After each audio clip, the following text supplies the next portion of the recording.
Thank you very much. Sarah Rainsford, our Eastern Europe correspondent. One of Britain's most garlanded and best read literary writers has died. Hilary Mantel, the author of, amongst many other books, the astonishing trilogy marking the life of Thomas Cromwell, died, her publisher said, suddenly yet peacefully, surrounded by friends and family. She presented the BBC Reith Lectures in 2017 and talked about the power of art in bringing historical figures to life. As soon as we die, we enter into fiction. Just ask two different family members to tell you about someone recently gone, and you'll see what I mean. Once we can no longer speak for ourselves, we are interpreted. And when we remember, as psychologists so often tell us, we don't reproduce the past, we create it. Well, Bill Hamilton was her literary agent. I think people are misled into thinking she was only a historical novelist, though she did write some very fine masterpieces of historical fiction. But amongst her novels were contemporary novels. She was as engaged with absolutely contemporary issues as with anything else. And I think what you have to recognise is that what she put into historical fiction was in a way no different to what she applied to her contemporary fiction, which was the wit, the kind of sideways look, the sense always that the present was a place of complete uncertainty and danger, that you never knew what was around the corner, that there was always evil or violence around the corner, for instance, and that sense of the Gothic, which was so strong in books like Beyond Black. That is absolutely essential to her, and I think that sense of what lay in the Gothic, which was a kind of other universe lurking just slightly behind what you saw, infuses almost everything that she writes. Well, the author and founder of the Women's Prize for Fiction, Kate Moss, joins me now. Good afternoon. Good afternoon. How wonderful to hear her beautiful and distinctive voice. Indeed, indeed. A voice that has been stilled, but is still on record. I should say those Reith Lectures will be available on BBC Sounds later today. Can I ask you about the historical fiction, which is probably what so many people came to Hilary Mantel with? Was it a new model or was it a reworking? Well, she did two extraordinary things. I do think that she changed the face of how modern readers saw historical fiction by saying that this is a classic. It doesn't matter whether you're writing about the past or the present. These are the books that will endure and carry on down through the ages. And you write the same, as Bill, her agent, said, about the present as you do about people in the past, because it's about the beating heart. How did they feel? How did they behave? But she also did this amazing thing, in a way, taking it back to somebody like Robert Graves. There was always a very strong sense of beautiful, exquisite literary fiction that was historical fiction. And then there's quite a lot of us who are in the more bish-bash-bosh adventure side of historical fiction. But she kind of just had this exquisite way of capturing a place and a time within 3 sentences. And she was a very, very, very great writer. She was also a journalist and a writer there of some spike as well, wasn't she? Unafraid to let people know what she thought about the topic she was covering. Well, this is one of the reasons that I, as a writer and a reader, admired her so much. I first met her in 2005 when Beyond Black, which is, you know, admitting this here, my favourite of all of her novels, because I love the Gothic and the supernatural, and it was shortlisted for the prize. And the thing about Hilary Mantel was that she was a woman of extraordinary principle. She said what she thought, she wrote what she thought, she believed in the idea that your writing was your soul, if you like, out there. And she was unaffected by whether these views were popular or they were out of fashion or she should do this or she should do that. She simply was a writer's writer and became one of the most important reader's writers that you could have. But from, 1985, her first book, Every Day is Mother's Day, the same integrity is there on every single page. And her memoir, Giving Up the Ghost, is one of the most honest and searing and literary memoirs that anybody could ever possibly read. And you read various comments she's made about various different things, and you get the sense of someone who was quite unafraid to speak the unorthodox as well. Was she good to be with? Oh, she was. I mean, she was someone. You know, you went into a green room at a literary festival, and she would often be sitting very quietly with her wonderful husband in the corner, not, you know, saying anything or drawing attention to herself. But yet she was one of those people, like the spotlight on a stage. You knew she was there, but she had a very wonderful sense of humour, very wry and very dry. She often had a twinkle in her eye, and she just, as you say, she had this extraordinary aura about her. You can tell, you know, I've met a lot of writers, obviously, through the Women's Prize and things over the years, but she's just one of those that you knew Hilary Mantel was in the room, and she was a classic writer, but living in our modern times. And she will be remembered, you know, this is highfalutin, but she will be remembered like George Eliot and Dickens. I have no doubt that her works will never go out of print. Kate, thank you very much indeed for coming on The World of Wine. Kate Moss there. Well, let's have another look at the financial programme, the economic programme that's been announced by the government. This morning in the Commons we did get one figure for how much the government's proposals will cost. The energy plan, the bailout of individuals and households, will cost, the government estimates, £60 billion for the first 6 months of the scheme, which starts in October. To take us through the rest of the numbers, which were published after the Chancellor sat down, I'm joined again by very patient Darshini David, our business correspondent. Darshini, have we got a shopping list now with prices attached? We have got a shopping list, and I'm afraid to say the tally at the bottom is no small number at all. We're looking at the massive injection here of cash, the biggest giveaway in 50 years, John. £45 billion by 2027. If you add up all those tax measures together, and that's without the energy help you just measured. Now, here's some headlines the Chancellor won't go to see, because this cash injection comes at a time when the UK was facing its weakest growth prospects in the G7 next year. You would expect the markets to be happy. Instead, the pound is down at its lowest level for 37 years against the dollar. You get $1.11, not much lower, even $1.10 at one point. Also, the FTSE falling as well, because there are concerns there that perhaps the government is in danger of overstretching itself, risking higher inflation by pumping this money into the economy and higher interest payments. And this is at a time when interest costs for the government on its own borrowing are already high. These plans could mean they have to borrow an extra £200 billion to plug the gap just this year. At the moment, they're already facing interest payments that could top £100 billion next year. Massive number, more than the budget for schools alone. On top of that, there are concerns that this is all part of a plan to boost growth in the long term, but those on trading floors might be aware of a study by academics which say when you target the richest with tax cuts, it does not automatically lead to higher growth. So instead, what we're looking at here perhaps is concerns, and don't forget, all of this hasn't been rubber stamped by the government's official number counters, and that too is causing concerns. What's lurking in the shadows? What about the next few days and weeks for you as far as the markets are concerned? Because the ups and downs of a day here and a day there are one thing. What will you be looking at over the next few weeks? I think we'll be poring over the detail of this. As I say, there's no forecast here. You say markets get it wrong.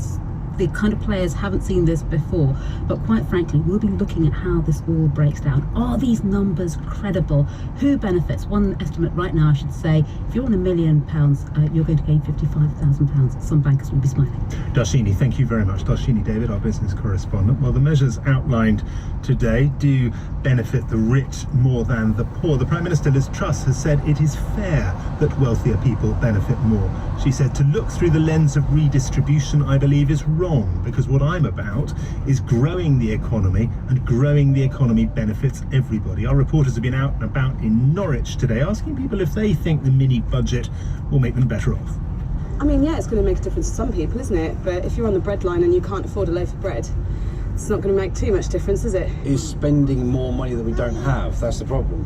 Rather than borrowing more money, we should be sorting out the issue that we have, balancing the finances and doing it that way. It's better than nothing, isn't it? But obviously, I mean, we've just bought a house, haven't we? Yeah. So with the energy rise and all that, so we're a bit, well, not nervous. You're cautious, aren't you? We're very cautious at the moment. I think they should be helping us who are actually helping ourselves, going out to work and helping us to live. The rich will they'll benefit. If they give her a tax cut, what would be a few pounds? Somebody on a mega wage will get a lot of money. Well, let's talk the politics and economics of those tax cuts. Polly Toynbee is a columnist for The Guardian. Mark Littlewood, Director General of the Institute for Economic Affairs, a free market think tank. Good afternoon to both of you. Afternoon. Polly, can I start with you? The Conservatives are very clear that they see cutting taxes as a way of encouraging people to work more and thus growing the economy. Well, I don't know who it is they want to work more. Is it the bankers? Is it the top 5%, the people who are really getting the big cuts? I don't think the cuts in tax for the bottom half are simply insignificant. It's not going to make very much difference. Well, a penny off isn't bad, is it? Sorry? A penny off isn't bad. Throw in the national insurance as well. It's not bad, but a hell of a lot of people, because the threshold's been raised, a hell of a lot of people who really need help are not paying taxes anyway, or paying very little. I mean, what's interesting about this is the idea that giving £10,000 on average to the top 660,000 people, the idea that they're going to rush out and invest it in productive things that are going to help with growth just isn't so. They will spend it on foreign holidays or foreign goods mostly. If you want to get a pound rolling through the economy longest, you give it to the poorest. They spend it on things at home. They spend it on immediate things that employ people at home. And this is a very upside down, through the looking glass way of looking at it, and politically I would have thought catastrophic. What have you done? Well, we've given money to bankers and money to the top fifth. I want to put your point to Mark Littlewood, if I could. Mark Littlewood, if you want to get money spent wisely, you get it to the poor, not the rich. Well, I think you've got to tackle more than one problem at a time. I'm glad that they've shown the political courage. I might have some sympathy with Polly's view, by the way. I don't know how this will play electorally or politically, but it's ludicrous that the government's still capping bankers' bonuses. It hasn't done anything to actually stop the remuneration of bankers. It's just gone on to their basic salary rather than their bonuses. Having an additional rate of income tax of 45p rather than 40p is a piece of performative politics rather than sound economic thinking. The government's strategy is this. I think they're certainly asking the right question. You can wonder whether they've got the right answers. How do we get the economy back to growing at about 2.5% per annum, which is historically what we managed to do before the banking crisis of 2008. And they think, and I agree with them, that it's to get off the pathway that we've been on since 2008, which has seen taxes across the board go up until today to the highest levels they've been for 7 decades. Public spending's gone through the roof. It's outstripped economic growth for certainly the last 7 years dramatically. And regulation and red tape and restrictions have gone up. We've tried that for the last decade or so to a miraculous lack of effect. This is now a shift in trajectory. But not a whiff of public spending cuts. Well, I think that's right. I mean, I think we've got to look at that side of the ledger as well. Their singular aim is to go for growth, and it is true if we can get back onto that 2.5% pathway, that ameliorates and mitigates a lot of things. You would expect the automatic numbers to see debt falling, more revenue into the Treasury. If there's one thing that you can pick out that would really make pretty much all of the problems across the economy a lot better, it would be to start to see growth back to 2.5% rather than the sluggish 1% it's been at, and more is to come. This was a maxi budget, even though it was portrayed as a mini budget. I think we're going to see an awful lot of supply-side deregulatory reform rolled out, and I'm particularly interested in the investment zones idea, which should really help poor people improve their salaries and their prospects. Briefly, Polly, do you think this puts Labour in a hard place because of the spending commitments the government's made? So briefly, if you could. Not at all. I think Labour will be able to point to, pound plunging today, FTSE index plunging. This is really economically damaging. And if Labour had done a fraction of any of this, there would have been explosions all round. This is an unthinkably bizarre and dangerous economic policy, and I think Labour must will leave point it to there. that. Thank you very much. We must leave it there. Polly Toynbee, Mark Littlewood. Thank you. PM is at 5. This is Johnny Diamond. That's the world at 1:45. Studio direction was by Adrian Bargaver. The editor was Rebecca Keating. On BBC Radio 4. This is Whatever Next, one of those programmes you get on Radio 4, starts at one time, finishes at another. Is this the buffet lunch? No, this is my dressing room. There's all these tables with food on, so I think it's for the whole cast and crew. Right now. A new comedy sketch series starring Miles Judd. Do you work here? I'm Julia Davis. Mika? an actor. Good luck, love. It is a tough business. Whatever next with Miles Judd. Hosting this sort of thing has been a long-standing ambition of mine, at least as far back as when my agent first suggested the idea. Starts next Wednesday evening at 6:30 on Radio 4 and BBC Sounds.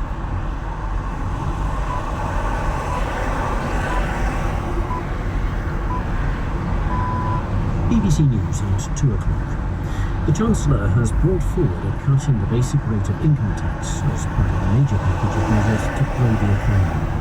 Those earning less than £50,000 a year will pay 19 pence from April rather than 20.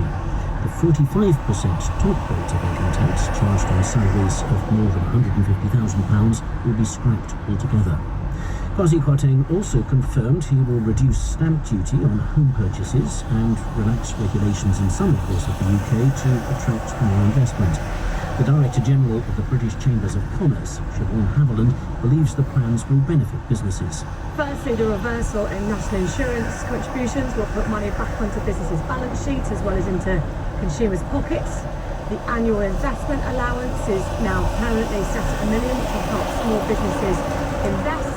And thirdly, the investment zones are also welcome, although I think a word of caution that they don't drive displacement of activity. A second teenager has been arrested following the fatal stabbing of 15-year-old Kerry McLean outside a school in Huddersfield on Wednesday. The boy is being questioned in connection with the death. West Yorkshire police say a 16-year-old boy who was arrested on suspicion of murder yesterday remains in custody. The coroner at the inquest into the death of Molly Russell, who took her own life at the age of 14, has issued a warning to the court about the distressing and harmful content of videos she watched on Instagram. It came before a series of short video clips found on her account were shown to the hearing. And the Victims Commissioner for England and Wales, Dame Vera Baird, KC, has resigned, accusing the government of downgrading the interests of victims and describing the criminal justice system as being in chaos. Dame Vera also criticised the former Justice Secretary, Dominic Raab, who was in post until this month. The BBC has approached Mr Raab for a comment. BBC News. Imagine a world in which some people have a rare genetic condition which enables them to live twice as long as normal. Would you want to be one of them? And if there's a test which would reveal whether you had the condition, would you take it? Our drama at 1:15 is thought-provoking and full of intriguing questions. First, Tracy's hoping she has all the ingredients for a peaceful tea time in the Arches.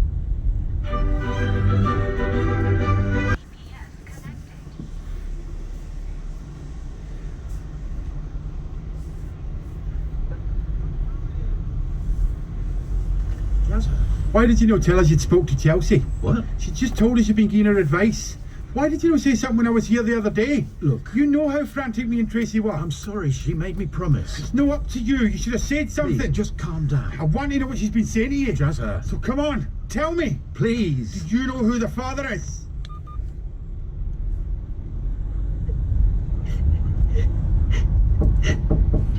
Chelsea? Sweetheart? Can I come in? Oh, love. Don't cry. Oh, it's okay. Go away. Don't be silly. I'm sorry for blowing my top. We're shocked, that's all. Finding out you've been talking to somebody else. We love you so much, Chelsea. We only want to help. Come on, it's all right. It's not good for you to get so upset. I'm such an idiot. No. I don't even like him very much. Dad. It just happened. It was stupid one-night stand. Okay. Well, it still is what it is. We've got to get on and deal with it. Okay? Come on. Let's wipe those eyes. I just wish I could lose it. What? If I had a miscarriage. Oh, no. At least then I wouldn't have to make a decision. Oh, sweetheart, don't say that. Come here. Come here. I know it's hard. I know. But you're a strong, brave young woman. Yes. No. Yes, you are. Oh. Don't Don't you worry. It'll be okay. We're gonna work out what to do.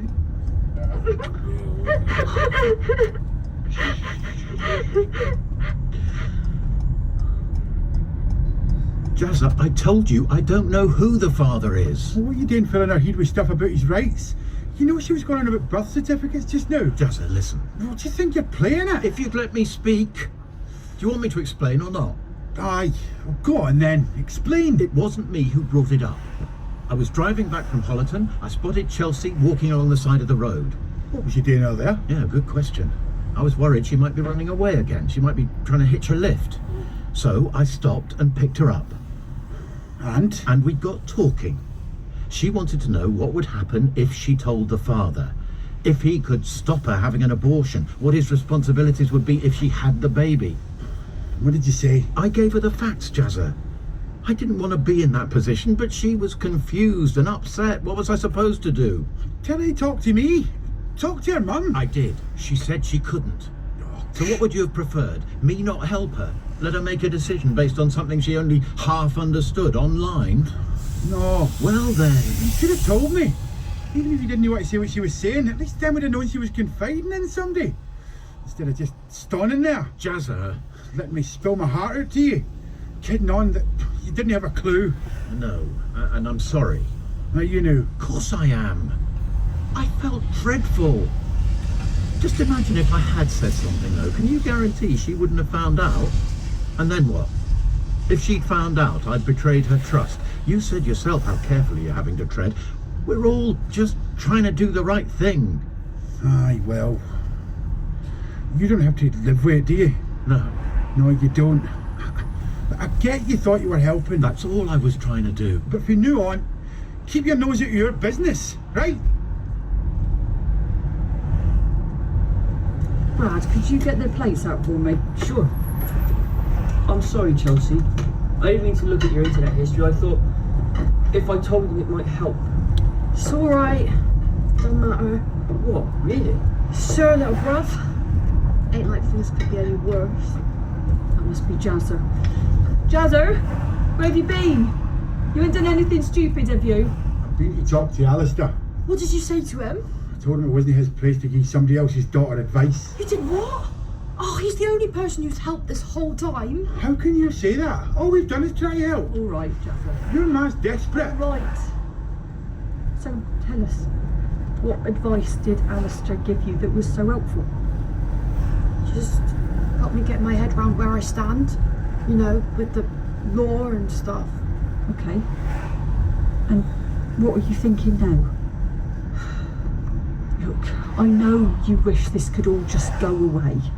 And we're not asking you to make a decision either, are we, Jazzer? No. We just want to know where your head's at now. I know there ain't no way I'm ready to be a mum. All right. Especially not on my own. There's so much I want to do first. But then when I think about actually going through with having a termination... I know. It's tough. Tell you what, why don't we just think through what it would be like if you did have the baby? Seriously? For the sake of argument. Would you want the dad to be involved? I'm not sure. Well, do you think he'd want to be involved if you did? It's not up to him, Trace. It's his way and he should be paying for it. I know that, Jazzer. It doesn't mean he will, though. What do you reckon, Chelsea? Do you think he would? Would he want to help take care of the child? I just don't know. Okay. Well then, maybe that's the next step. Maybe you need to find out.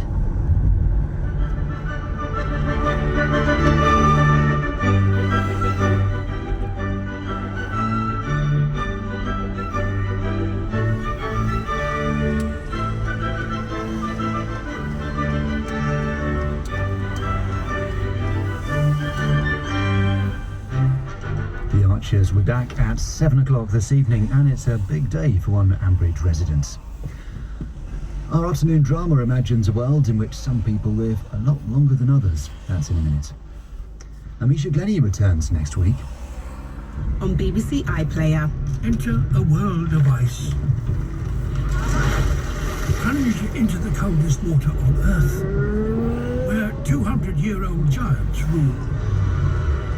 March with 1 million penguins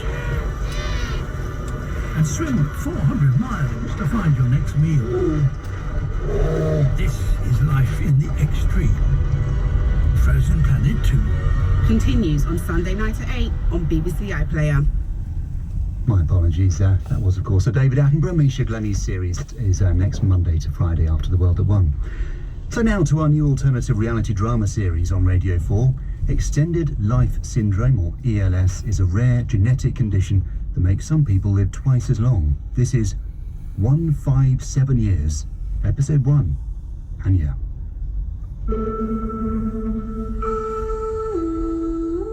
Would you have lived your life differently? What? If you'd known, as a young man, that you were going to live such an impossibly long time. You can test at any age. Find a participating lab today to book your... Hey. That is wedge perfect timing. Ooh, wedges.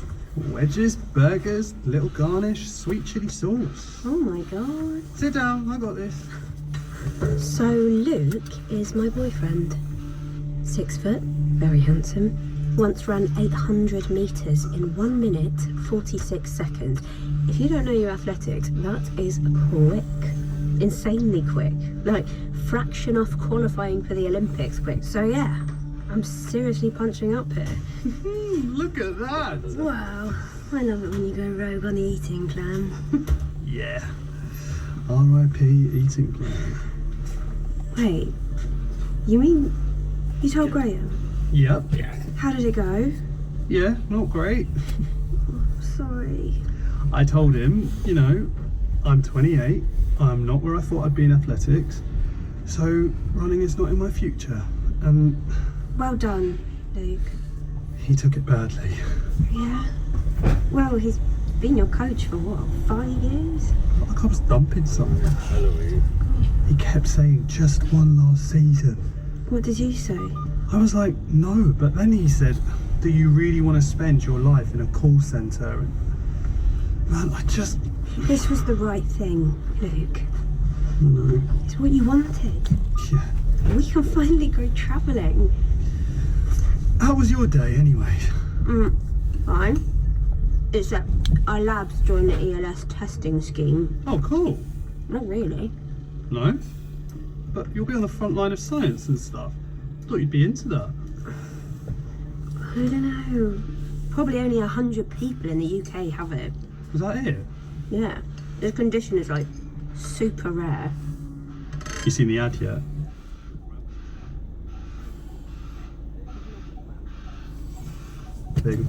Want to know if you'll develop ELS? Book your test today.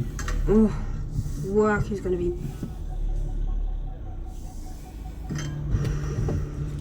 Should we take one? She's only 14. Is this a safeguarding concern? Broken glass cascades across the foyer. In the frame, where the glass should have been, is a man.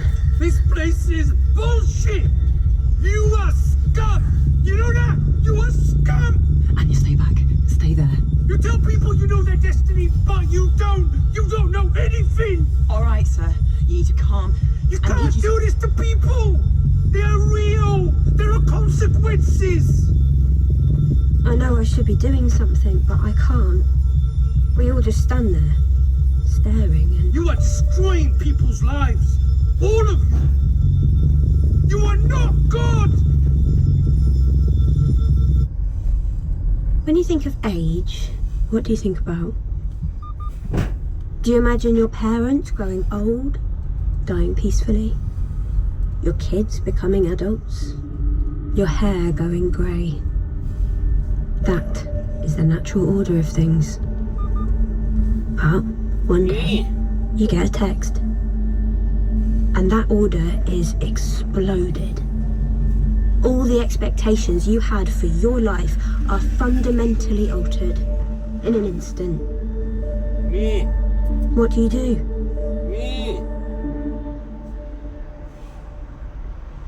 Here's your tea. Thanks. You want anything else? No, I'm fine. Sure. Maybe you should eat some, like, sugar or something. Might help with the shock. You got any vodka?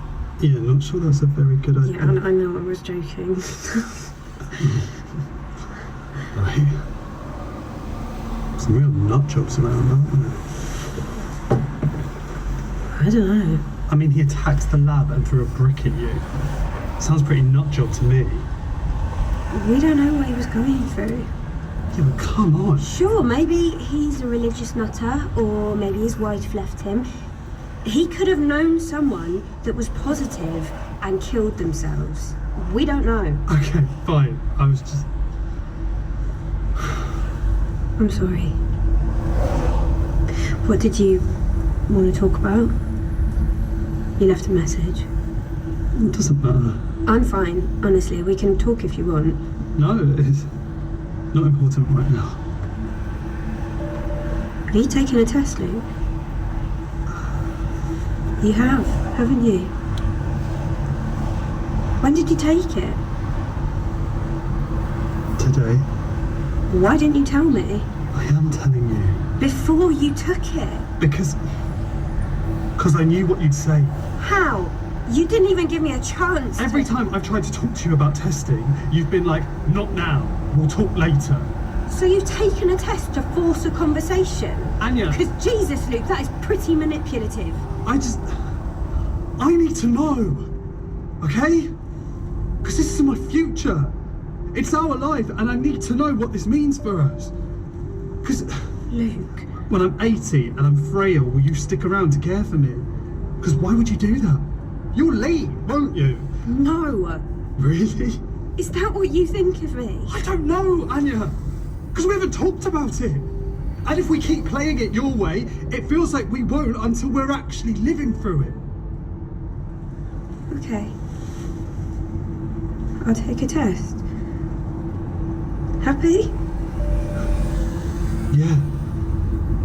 Except now I feel like your dickhead boyfriend that's made you do it, so Luke, I'll take the test. Then we can talk. Okay? Yeah.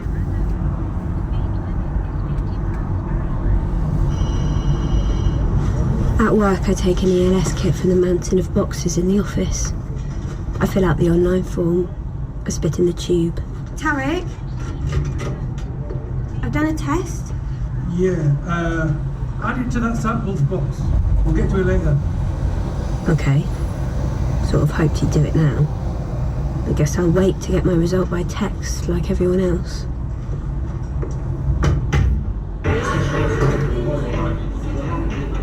Here's the thing. A few weeks before the accident that killed her, my mum came to visit me at uni. We'd gone to a cafe and I went to get our drinks. I got back to our table and there's this student asking for her number. You gonna take my mum on a date, Pete? Sorry. I'll leave you two to catch up. Rescued you there. He slept with like half of the freshers, probably got chlamydia or something.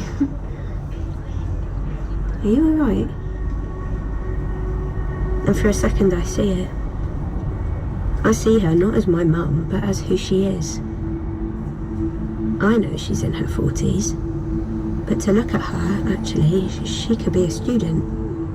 Masters, PhD, late 20s.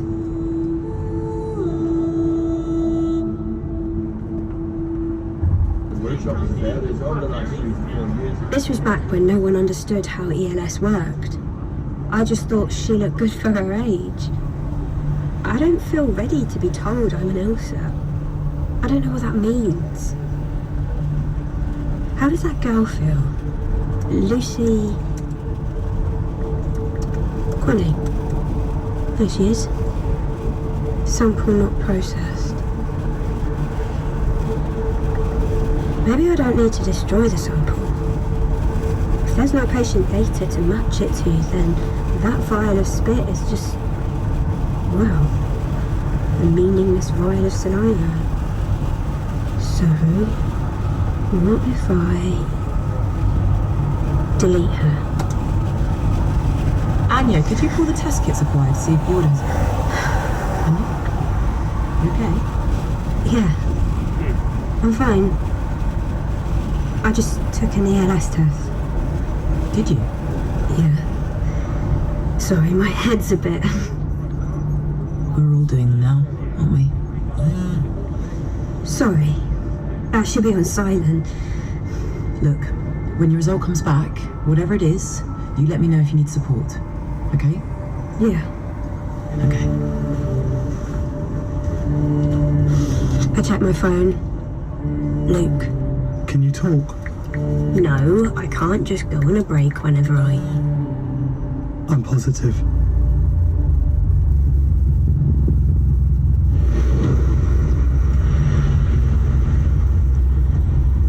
I leave work and I walk. I walk and I walk until I feel normal. Not normal. Numb. Why do I feel panic? This news is good. Isn't it?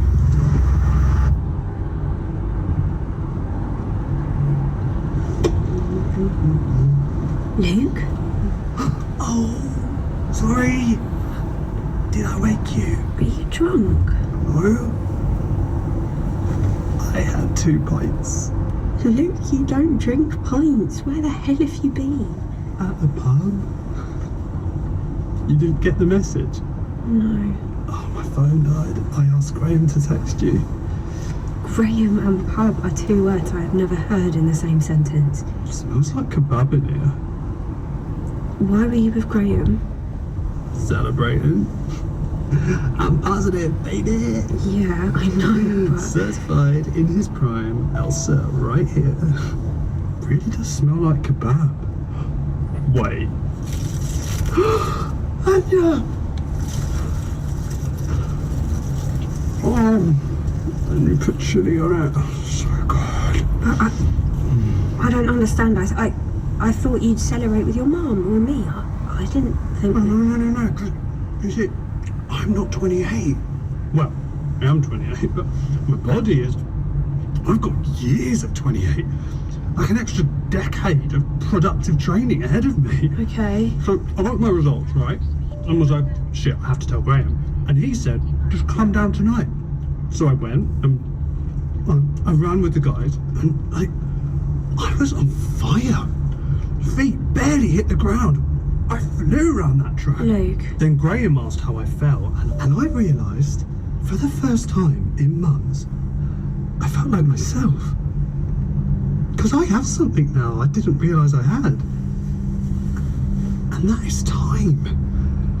Losing those seasons to injury, none of that matters now. Because I've got a second chance. Right. What? Babe, it's okay. I promise. Because you will have it too, okay? You will. You said you were finished with running. Yeah, but I've got ELS, so sort of changes things. So, we're not going to do our plan? Of course we are. We'll travel. Okay. We'll just do it later. Look, I'll do this for a few more years, okay? Maybe I get to Paris. If not, then gold at LA 2028. Then we have money, right? And we still have the rest of our lives to see the world with. We can do it in style.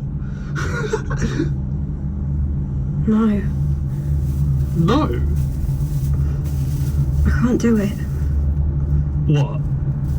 All of it. The training, the championships.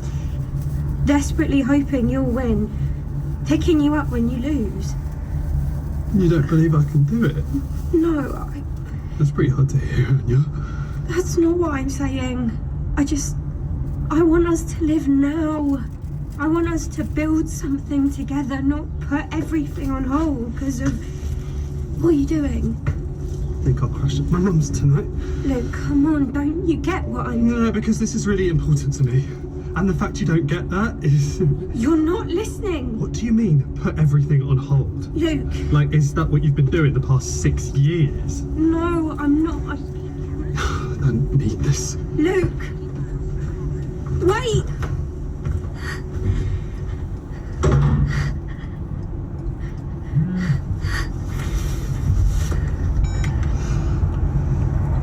Results.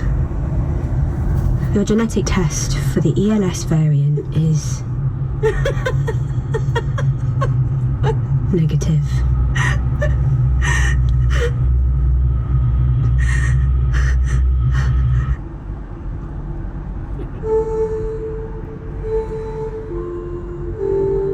Why are we so afraid of dying?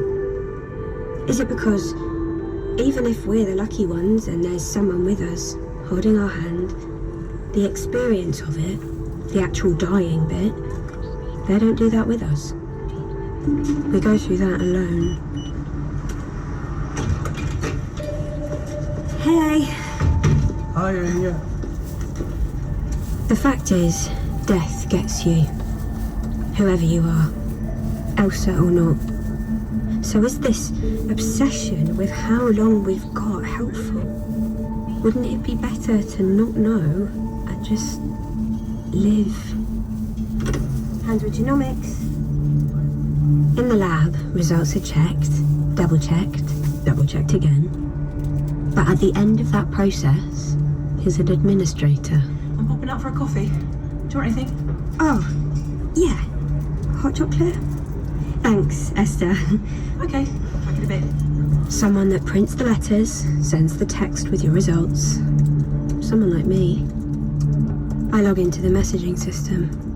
I edit the positive results text. From now on, at this lab, everyone gets told they are negative for ELS, whatever their true result. Am I really doing this? Today, the number of UK diagnosed ELS has reached 1 million people. Create, approve, send. Germany, a further 20,000 people have been diagnosed with extended life support. Create, approve, send. Create, approve. Fact is, nobody chooses the genetics they're born with. Send.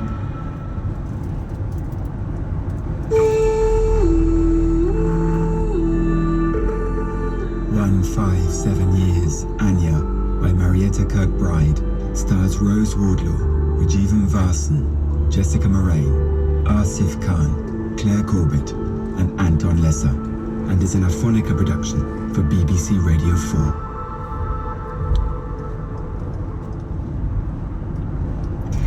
And you can hear the next episode of 157 Years next Friday at the same time on Radio 4. Or you can listen to all 5 episodes now on BBC Sounds. Rare earth metals are increasingly everywhere. Transoceanic internet cables, electric vehicles, wind turbines. I'm Misha Glennie, and I'll be discovering why the future of the world depends on critical raw materials. If we want to transition away from fossil fuel infrastructure, then we need these rare earths to help get us there. Considering a hidden paradox. China has sacrificed its environment to feed the rest of the world with rare earth minerals. The Scramble for Rare Earths, next Monday to Friday at 1:45 on Radio 4 and BBC Sounds. Now on Radio 4, our series from 2017, Living with the Gods, in which the former director of the British Museum continues his exploration of shared beliefs and how they shape societies. This programme, which is a change to the build episode, begins with a reading of words used at the coronation of Queen Elizabeth II, as Neil McGregor considers those who rule with the authority of their gods. And as Solomon was anointed king by Zadok the priest and Nathan the prophet, so be thou anointed, blessed and consecrated queen over the peoples, whom the Lord thy God hath given thee to rule and govern, in the name of the Father, and of the Son, and of the Holy Ghost. Amen.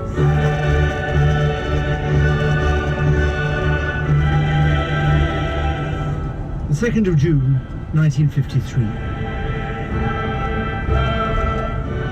The Archbishop of Canterbury pours holy oil over Elizabeth II during her coronation service at Westminster Abbey. Like the biblical kings of Israel, but unique among European monarchs, she is now the anointed of the Lord. The choir sings Handel's Zadok the priest, but the Archbishop also mentioned Nathan, the prophet who had publicly rebuked and humiliated the great King David, calling him to repentance for not ruling justly. To be a leader in the eyes of your people, you have needed for most of history to be a leader in the eyes of their God. But the exercise of this kind of power is rarely simple. It usually comes with a divinely sanctioned duty of care to your people. And as the word sanction implies, the other side of permission is a penalty for failure. The defining image of the Queen's coronation is of the young monarch fresh from taking her oath, sitting beneath the weight of her new crown and holding the orb and scepter, the symbols of power, spiritual and temporal. Both are now kept with the crown jewels in the Tower of London. But in the British Museum, you can find these two forms of sovereignty combined in one single scepter, or more accurately, a staff of office. Cast in brass and dating from the 18th or 19th century, this impressive staff swells at 3 key points along its length to form figures representing 3 separate dimensions of the sovereign's authority. At the top is the king, holding a leopard in either hand and with a pair of mudfish issuing from his nostrils. This is the Oba, the ruler of the Kingdom of Benin, located in what is now southeastern Nigeria. Ozeren Ogbomo, a brass caster from Benin City, explains the significance of the animals which the Oba is so effortlessly dominating. All this symbolizes the weight of the land and the sea. All these are things that symbolize what he controls, is in charge of all these things. Because we believe that the Oba of Benin is the earthly god that we know. The figure in the center of the staff, a little below the Oba, is this.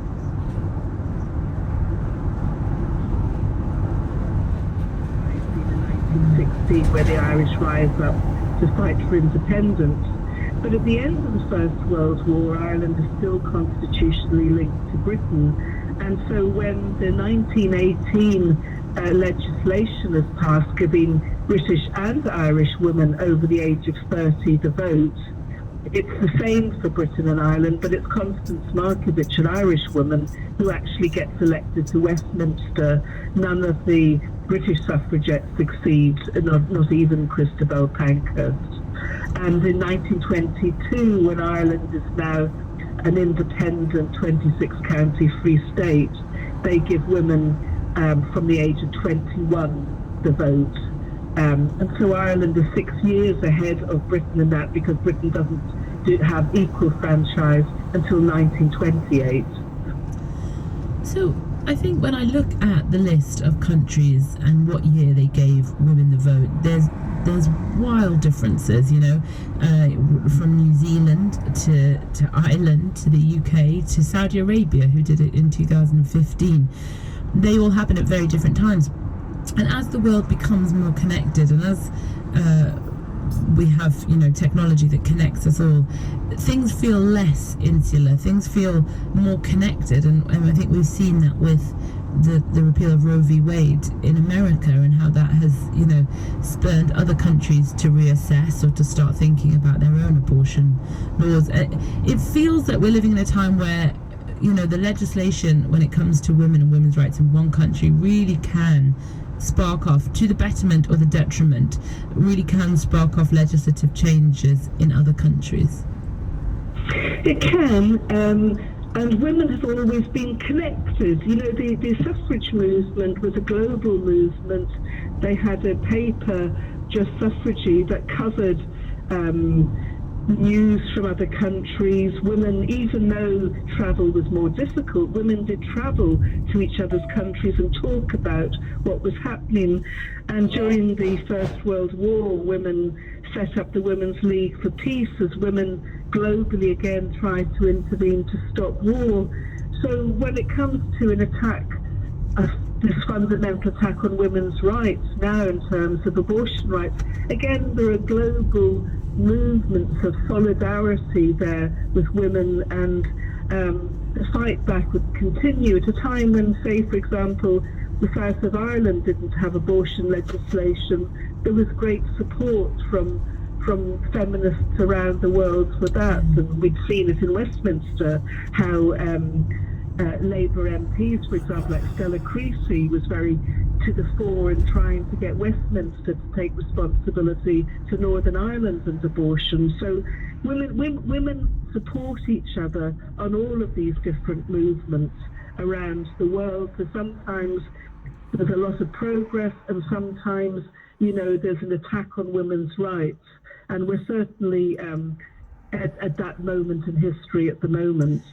Well, I was going to ask you, where do you think we're currently at with women's rights? And you mentioned the word attack there. So you feel that at the minute women's rights are kind of under fire and renewed pressure is coming down on them?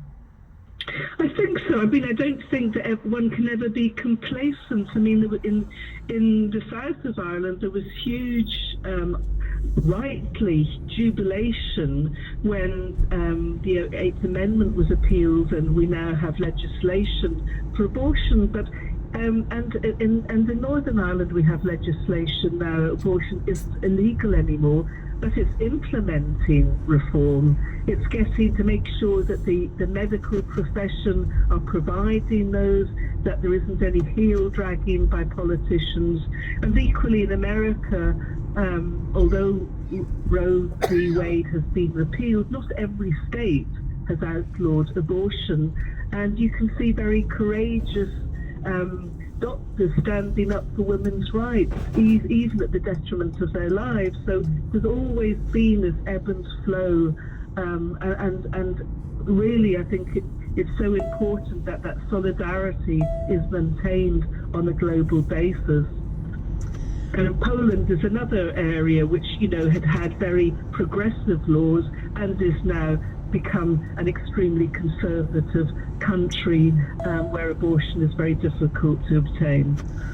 They do say history repeats itself. Perhaps we're destined to keep on coming back in waves, but hopefully the aim is to implement legislative change. And I was just talking earlier to Helen Pankhurst, and I asked her the somewhat ridiculous question that if you could tomorrow implement any bit of legislation that would make the lives of women and girls better, whether that was something ridiculous and absurd, or whether it was something serious and global, what one thing would you implement, Dr. Margaret?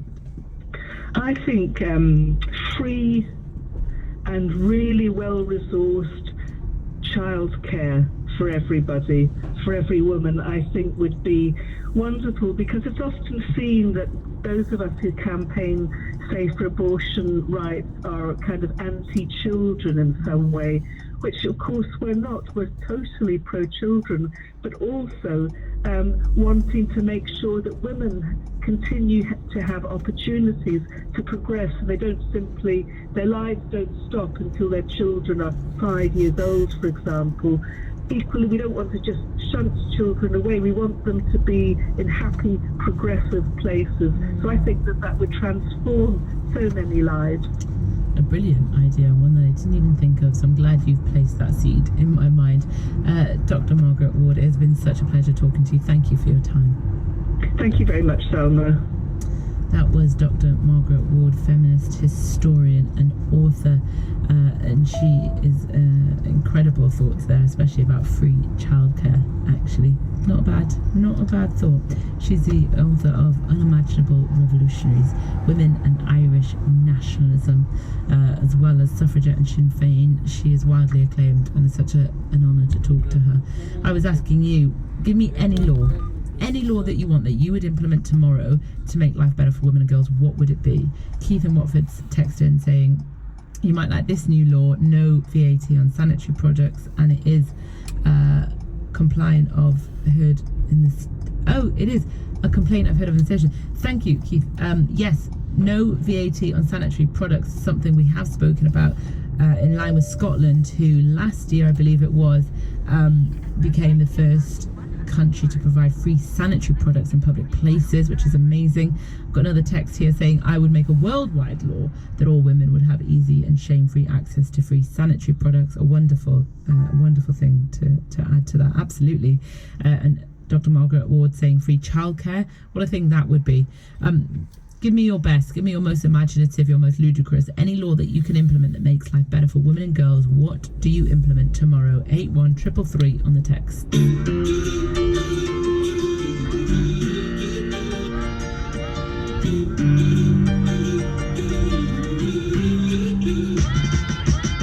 You bring me some